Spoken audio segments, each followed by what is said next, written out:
This is Engage with Success. My name is Paul Beck and I'm a coach. Tonight we bring you Momentum, which is a podcast to help you develop a strong mindset and build mental fitness so that you can create a well-balanced life of success and satisfaction. Tonight I'll be sharing with you actionable steps and practical skills which will serve as your roadmap to crushing fears and unlocking potential, empowering you to confront life's challenges and reach your most inspirational goals. Enhancing your mindset and strengthening your mental fitness represents a valuable investment in yourself, leading to motivation, mobilisation, and momentum. And that's what this show is all about, helping you find momentum. Hello, I'm Paul Beck. I'm a coach and mindset is my game. That's really what I work in. I've been coaching for the past 14 years and I've helped lots and lots of people change their lives. Now, most recently, I was over in America. I was over in Las Vegas, Los Angeles, and Arizona. And I was asked specifically to talk about midlife momentum for men. Midlife men is what I was talking to. And it was a really interesting evening. I had a great time. The presentation was something new to me. But mindset is mindset. Whether you're a guy, a girl, you're young or old, mindset is a very valuable tool. Now, one of the things that I teach people is a holistic system. And that's what I think the biggest difference between what I do and what other people do is that this is a holistic system. Holistic, not as in ethereal, not as in the 60s druggy hippie world, but as in holistic, as in a whole. You could even put a W in front of the H, yeah, for a whole system. In fact, let me show it to you very quickly. So I help people understand that mindset is something you have to build. You don't just have it, you've got to create it, you've got to work with it. And I like to call it an evolution. So I'm going to show you the system. So we start at the bottom, which is what we call self-repression or self-restriction. You're holding yourself back. You're in this victim mentality. It's a very difficult place to be. And ultimately, it means you're controlled by externals. You become disempowered because you're blaming. You've always got excuses. You're pointing the finger, saying, well, it was him or it was her. It was the economy, it's the politicians. It's not my fault. And so you're handing over your power. So really what we want to do is get you into self-recognition. Now that takes time. Okay, you don't just jump into self-recognition and sort yourself out. It's something that you have to change because you have to overcome habits that you may have had for the last 10 years, 20 years, 30 years. Obviously, the older you are, the more likely you are to have had those habits for a long time. Then you move into self-regulation, where you start now to understand what the habitual things that you say, you do, you think, the way you react, all of these things, you now get to regulate them and improve them so they work to your advantage. Then we move into self-reverence. And again, this is not something you just do in a few weeks' time. It takes work, but this is an incredible state to be in because you're really talking about profound happiness, deep joy. You're enjoying the moment, living in the now. And then the ultimate place to get to, the pinnacle of this particular journey, is self-realization. And this is an enlightened wisdom. This is your opportunity to create your own reality. And that's really what I'm all about, helping people to create their own reality. If that sounds crazy to you right now, maybe you've heard it, but you don't understand it, then this is certainly something for you to listen to. It's only a short podcast. I'm probably going to talk about 15 minutes. I want you to understand that you can change your life with your thoughts. But it isn't as easy as people say. You often hear ask, believe, receive, and it's all done. Piece of cake. It's not that easy. You have to get beyond your limiting beliefs. You have to get beyond your own negative self-talk. So now you've seen the system.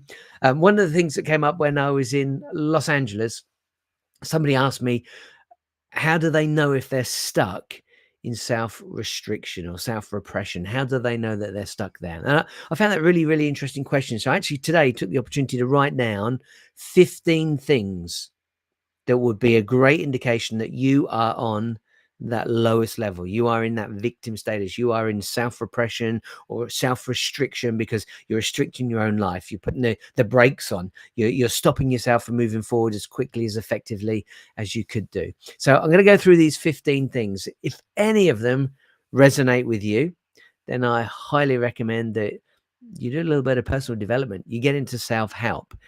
There's lots of information available on my website. And I promise you, this is not a big sell. I'd love you to go to my website, engagewithsuccess.com. Click on the resources button and you will find books, classic books, modern books. You'll find other teachers. Again, I'm not trying to sell you on me. So go and have a look at some of these teachers. You might resonate with some of them. And again, there's classic teachers in there and there are modern teachers in there as well. There's also movies. So if you're not really into reading, then maybe you'd like to go and watch some films. There's some inspirational films in there. Could just open your mind up. Some documentaries in there. Things like What the Bleep Do We Know? Epic, epic, epic documentary. And then there are also some podcasts or blogs, what they call them, blogcasts. They're not really podcasts. It's like YouTubers, and they're putting out lots and lots of videos, lots and lots of great content, and it's something that might appeal to you. So let me go through my list of 15 things. If any of these are you, and it might be 2, 3, 4, 5, or even more, then you know that this is something that you really need to consider. So the first one is blaming external factors. So if you feel that you are not in control of your life, if you feel that it is the fault of the economy, the fault of the politicians, it is the fault that people tell us to eat sugar, to have salt, even though we're told time and time again we should be eating fresh fruit and vegetables, but we blame everything else. If you watch the news a great deal and you see the world's in a very, very difficult place, then you need to take control of your own mind. I am not joking. I'm not exaggerating. This is not foo-foo. This is not fluffy talk. This is factual. And the beauty of the world that we're in right now, because of technology, all of these ideas that you can become what you think about are now being proved.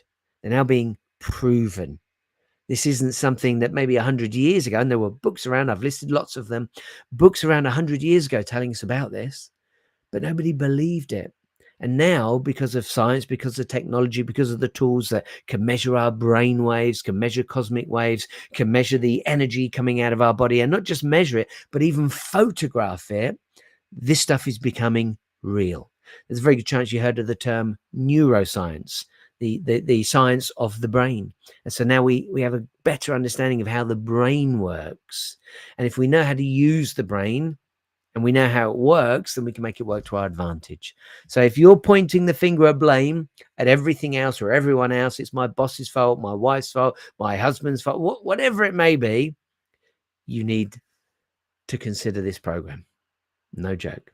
Number 2, lack of motivation. So if you feel that you've got no drive, if you're not living the life of your dreams, then that's too far away. Let's not go living the life of your dreams. If you're just miserable with your life, maybe you hate your job, maybe you like your job, but you just don't have enough money, or maybe you like your job and the money's okay, but you would love to have a family, you'd love to have a partner, you'd love to have some friends. There are so many different scenarios, but if you are lacking motivation to get out into the world and go grab what you want and what you would love, then this program is for you. Let me help you become motivated. And with that motivation, and that's just the potential that you've got, but that motivation can then be turned into mobilization. We mobilize you, we get you moving. And once you start moving, because I know a lot of times people think motivation is blah, blah, blah, and in fact, it's a dirty word.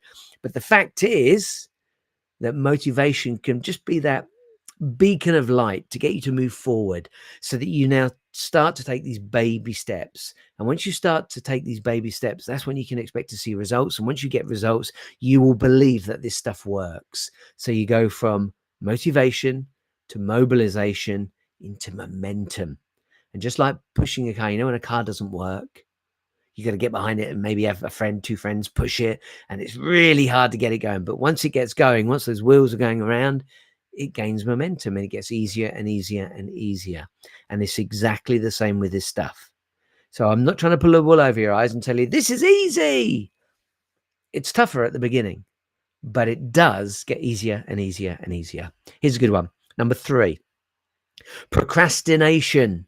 Are you a procrastinator? If you procrastinate, and let's not presume everyone knows what that means. So procrastination is when you tend to put everything off until tomorrow. And then tomorrow, you tend to put it off until tomorrow. And of course, tomorrow never comes.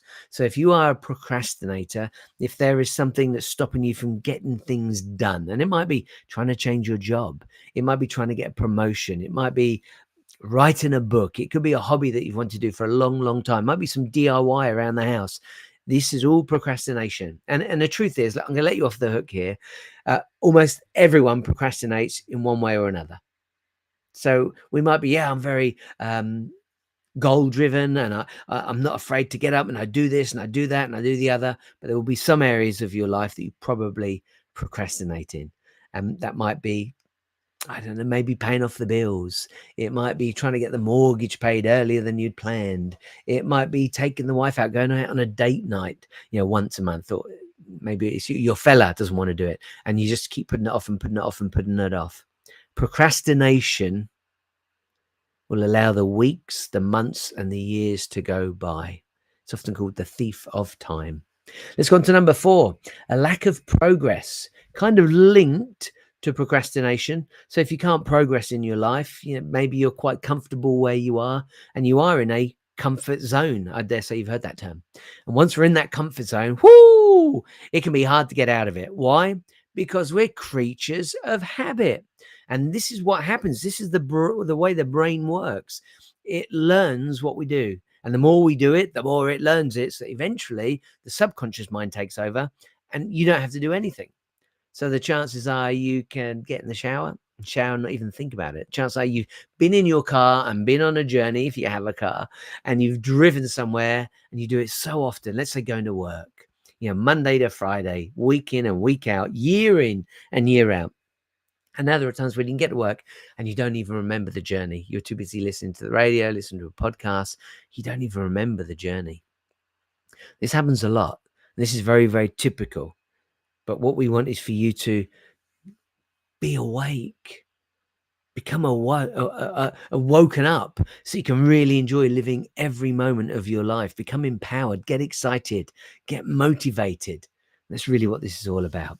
Here's another one. This is only number 5, okay? I am whizzing through these. Number 5 is resistance to change. And this one, as a coach, this is probably the one that comes up the most. People really struggle with change. Why do you think that is? Why do people struggle with change? Why do they struggle to change? Because change is difficult. Because just like I said a moment ago, with lack of progress, we're creatures of habit. And once we've learned these things in our head and that's the way we do it, it's as if it's become set in concrete. We often talk in neuroscience about pathways. So it's a neural pathway. So when it's first used, it's just a tiny little pathway through the grass. And in fact, a couple of days later, if you didn't do it again, the grass grows up and you wouldn't even know that pathway was there. But if you do it day in and day out, week in and week out, then the chances are that grass will get trodden down and become a little muddy pathway. And then with time, as you go over it and over it and over it and over and over it, that pathway gets bigger and bigger and bigger. And then at some point, it can become so strong, so solidified, it's like tarmac has been laid on it. And then it becomes a road. And then that road becomes a B road, and then an A road, and then a motorway. And so now you've got lots and lots of information passing across this neural pathway. So we literally build it up. We make it stronger and stronger and stronger. You'll often hear me talking about mental fitness. And that really is why I like to use that term, because you can now see the way these neural pathways work, that we build them stronger and stronger and stronger. That is a very strong pathway. So to build new ones, it's exactly the same process. We lay it down. It's a tiny little path in the grass, and we have to build it up and build it up and build it up. And just like you would go to a gym and build your muscles, you will build your neural pathways. So I took a much deeper dive than I planned to there. Apologies. But that's why we have resistance to change, because we get accustomed to our ways. We are creatures of habit. And now you know why. And there's one thing I wanted to share with you. And that's the fact that when we get to around 35 years of age, it's very unlikely that we're going to change, because the vast majority of the things we do, the way we eat, the way we think, the way we feel, the way we behave, the actions we take, the opportunities we see, we're pretty much set for life. And so the vast majority of people, once they get to 35, are very unlikely to change. You might have heard terms like, "Oh, a tiger can't change its spots." Have you heard things like that? Or cheetah can't change its spots, a tiger can't change its stripes, something of that nature. And that's because we're creatures of habit. But the truth is, no matter how old you are, the good news is you can change your thinking. And you can be way more than 35. I'm almost 60. You can be 70, you can be 80, you can be 90 and change the way you think. Now, the truth is, most people only make a significant change when something dramatic happens. The other half leaves them. They get made redundant, they lose their job, they have a terrible accident, they become very, very ill. Something of this nature is a huge wake up call, and they are forced to change. I guess a big one years ago used to be the fact people get lung cancer and they've told you better stop smoking. And a lot of people stop smoking. Today, maybe a more potent one is diabetes, and people are told get off the sugar, get off the sugar, get off the sugar, get off the fatty foods. And we don't until something breaks, something gets really bad, and then we're forced to do it. But the good news is you don't have to wait. You can change your mind whenever you decide to. But it is that decision, it is that commitment that's important. And also feel stuck. This is one I hear a lot, especially when people get into midlife, when we get into our 40s, our 50s, and even our 60s.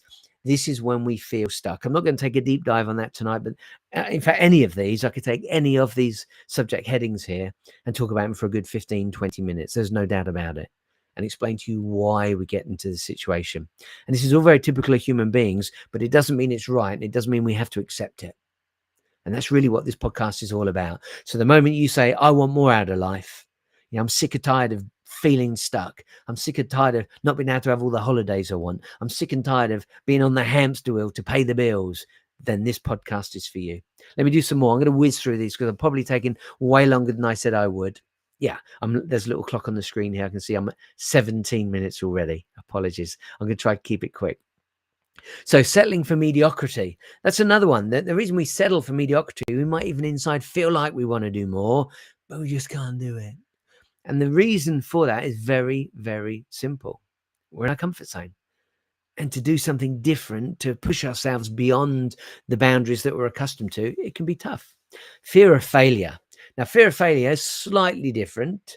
It can be exactly the same as everything we've been talking about so far, but generally there could be a limiting belief. And fear of failure can be for lots of different reasons. One that happens a lot is because of an experience people had as a child. And I'm not necessarily blaming mums and dads. It could have been something that happened, something a friend or friends at school said. It could be something a teacher said. It could be that they failed their exams. They tried to get into a theatre school. They tried to get into a dance school and they were rejected. And this hits them hard. And so something of this nature can stay with them for many, many, many, many, many, many years unless they learn to overcome it, learn to release it, learn to get beyond it. So fear of failure, if that's something that resonates with you, if you know there are things you'd love to do but you just daren't and you can't bring yourself to it, I mean, you know you benefit from it, this podcast is for you. Predictable emotions. What do we mean by that? Well, if let's say you're at work and there's somebody there that just winds you up day in and day out. They always do the same blooming joke, or they play the same prank, or they're nasty to you in the same particular way, and you react the same way no matter what.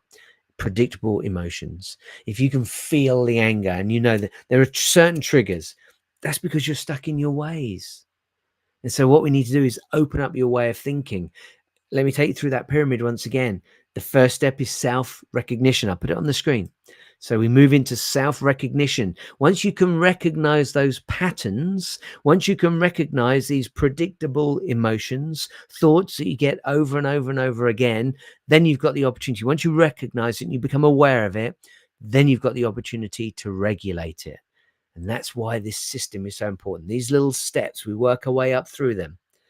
And it works. Not could be, not maybe, not it could work for you, it might work for you. It works, but you have to do the work. I can guarantee you this stuff works, but you have to put the work in. If you use the system will work for you. Fact. Okay, let's move on to resistance to feedback. Very similar, really, to predictable emotions. So somebody might try to offer you feedback about something and you don't take it well.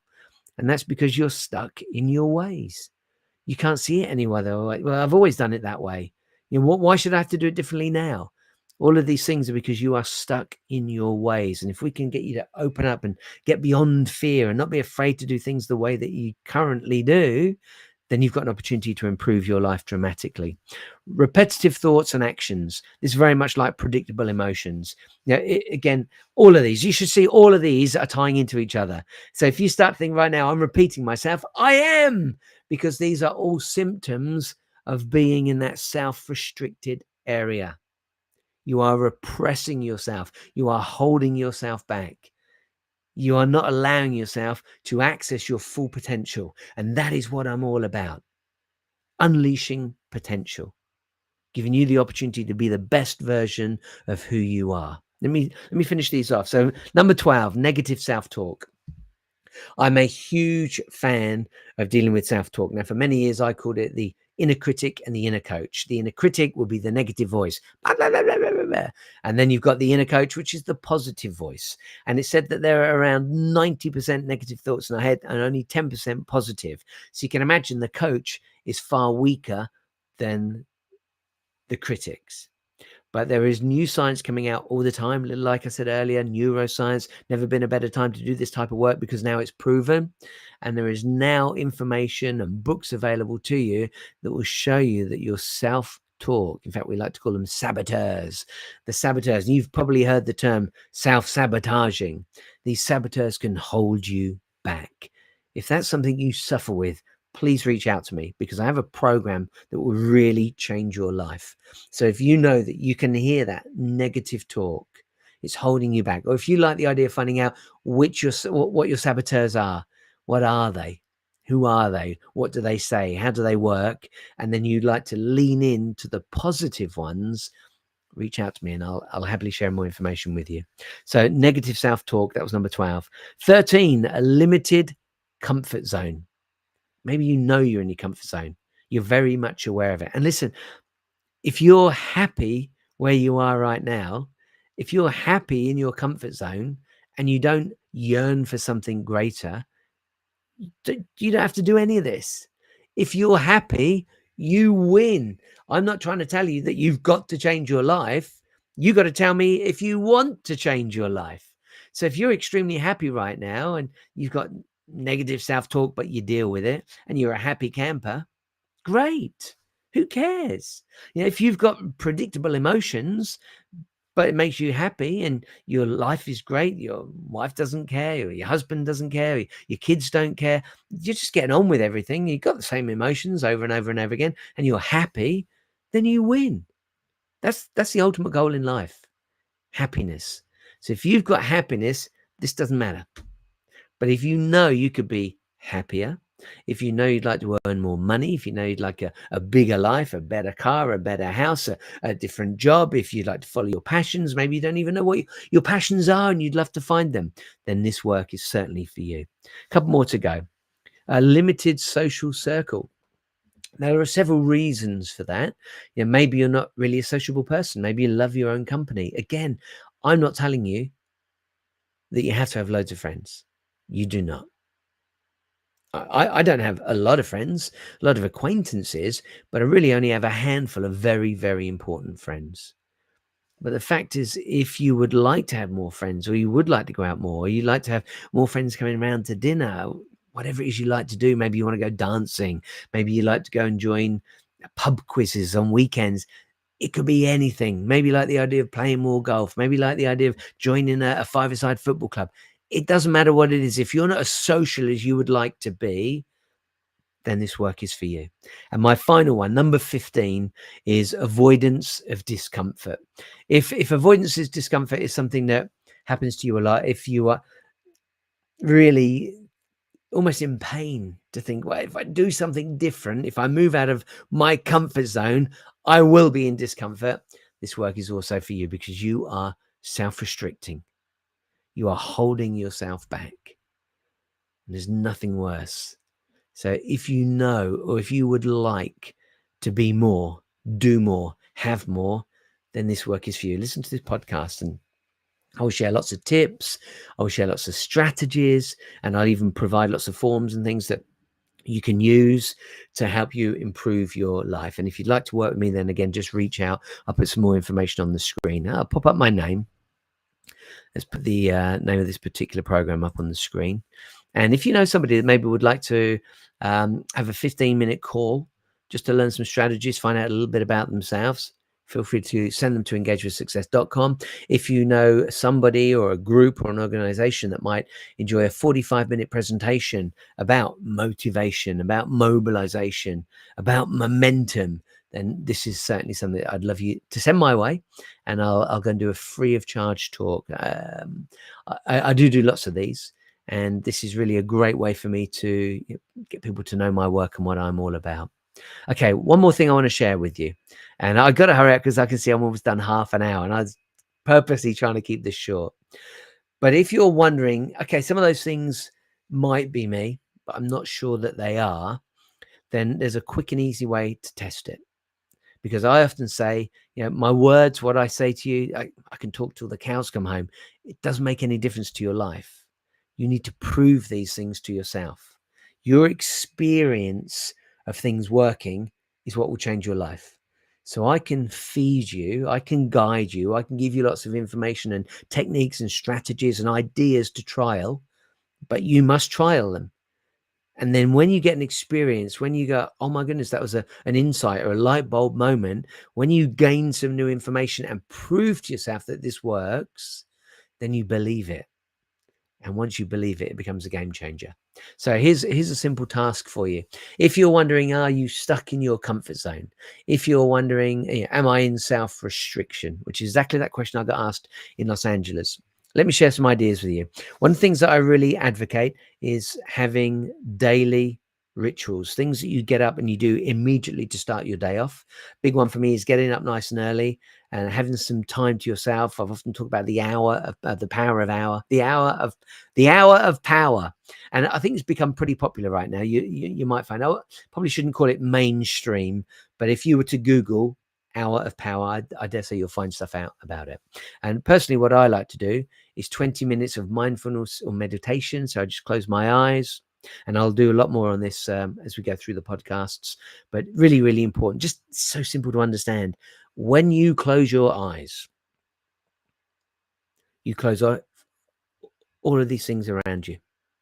Now, of course, you can still hear, and you can still feel, you can still smell. So some of your senses are still working, but the vast majority of the information sent to our brain is through the eyes, is visual. In fact, it's anticipated or estimated that it's 90% of the information that comes to us is through our eyes. So it's very, very visual. That's how the brain works. It works in pictures. And then the next one is touch. That's 5%. So the last three are only 5% between them.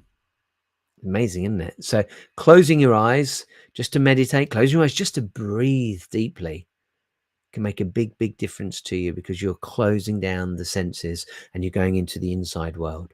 And we all live in these two worlds, the external world and the internal world. And I always think this is why sleep is so important, because when we go to sleep, we are going to that other world. That's another podcast. Okay, here's the test. So I'm a big fan of rituals, doing the same thing every day. And if you can start off with an hour of power, great. It doesn't have to be an hour. And maybe you just want to do something simple like, okay, I'm going to get up every morning and I'm going to start doing a practice of gratitude. We often hear about this gratitude, being thankful, being grateful, being appreciative of things that we've got in our lives. Do that for 5 minutes. Affirmations, just reading out positive affirmations, and maybe doing that first thing in the morning for 5 minutes. I'm a big fan of PowerPoint presentations. So I've almost made like my own little movie and just hit next, and the slides keep coming up. And there are just pictures there of all the things that I would like and enjoy in my own life. So if you can do something like that every day, and you can tell yourself, I'm going to do something new and I'm going to do it every day, then you are in charge of your life. But the chances are, if you do that for 2-3 days and then you forget all about it and it's disappeared and you've gone back to the way it used to be, you're in self-restriction. So you could try, if maybe doing affirmations, things doesn't work for you, get up first thing in the morning, glass of water. Maybe do some exercise, 10 minutes of exercise, or sit in a chair and do some deep breathing, or just go outside and do a 5 minute, a 10-minute walk, but do something. This is the importance. I want you to just change something in your life, a tiny little thing, and see if you can stick to it. Here's a good example for you of when it doesn't work. And I think almost everyone can resonate with this. Dieting. Go on a diet, and maybe you're good at it for a week, 2 weeks, 3 weeks. Maybe you're really good and you go for 4 weeks. But then slowly over the next few days, the next week or so, we go back to exactly what we used to do. Now the diet's disappeared. Here's a really good example. Gymnasiums. January. How many hundreds of thousands, if not millions of people go and join a gym? And they're loving it for 2 weeks, 3 weeks, 4 weeks, 5 weeks, 6 weeks. And then within another 4 weeks, 6 weeks, come March, certainly April, they stop going. That's why the gymnasiums like to charge you for an entire year. So there are lots of things. If you like the idea of doing a morning ritual, if you like the idea of starting your day in a particular way, feel free to reach out to me and I'll certainly send you a little planner, lots of little ideas. And maybe I could do an entire podcast on it if you would like me to. And it's the same in the evenings, little things that you can do in the evening to make sure that your next day you start in a productive way. You're on fire. You're excited about the day. You know exactly what you're going to do. There are so many little things that we can do.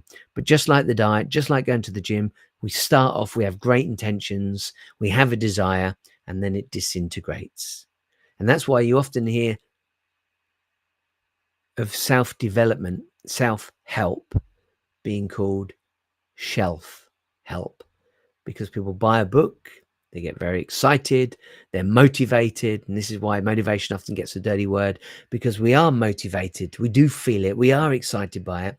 And then as the days go by, we just go back to normal because we're creatures of habit. And I'm going to stop it there. But do try that little exercise out. And if you are one of these things, then certainly look out for our future podcasts. Go to engagewithsuccess.com and you'll be able to find lots more material there. See you again soon.